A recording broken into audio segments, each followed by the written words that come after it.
Nicola, look at the state of you.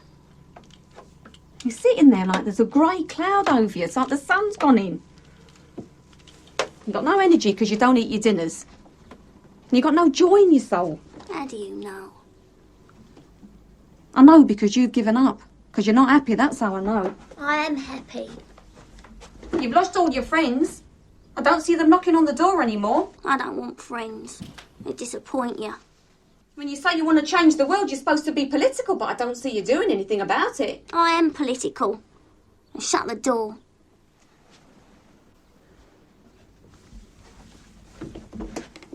How are you political?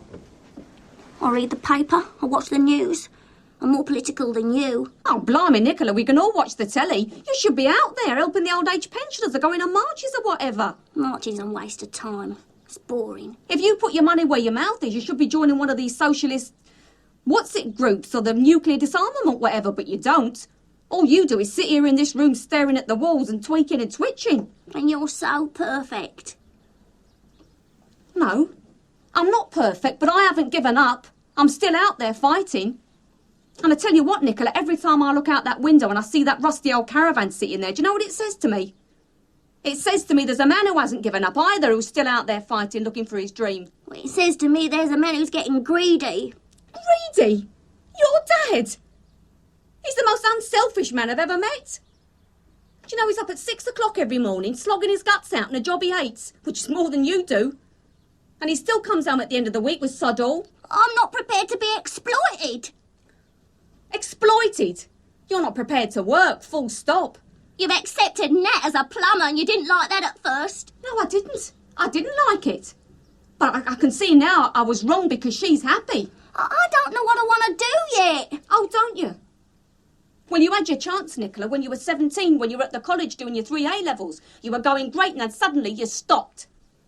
You stopped eating, you stopped everything. You ended up 8 weeks in the hospital. Well, you put me there. I didn't want to go.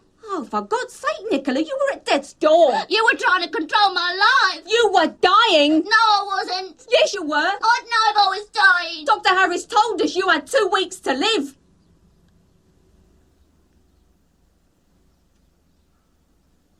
You didn't know that, did you? 3 of us coming home every night, crying our eyes out. You were lucky. Life's not easy, Nicola. I could have given up, right? 16, I was doing my A-levels. What A-levels? English and business studies, if you must know. And then I got pregnant with twins. Well, why didn't you have an abortion? Because I didn't want one, because I had 2 little lives growing inside me. I don't believe in it. That's the easy way out. Your dad was only 17, he was at catering college and he was working in hotels at night, trying to get a bit extra. We got a little flat together, begged and borrowed, couple of cots. And when the 2 of you were born, we were thrilled to bits because we had 2 lovely little babies. We came through laughing. Oh, don't blame me. I didn't ask to be born. I'm not blaming you, Nicola. I just want you to be happy, that's all, and you're not. I won't care what blooming job you did. I won't care how scruffy you looked as long as you were happy. But you're not. Something inside you's died. You've given up.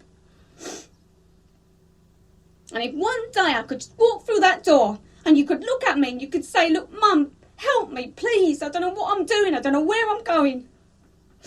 And I'd say, great, because now we can be honest with each other. Now we can start talking.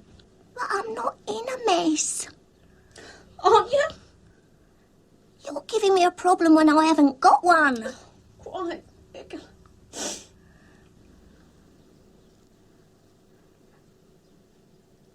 If you hate me so much, why don't you throw me out? We don't hate you. We love you, right? You stupid girl.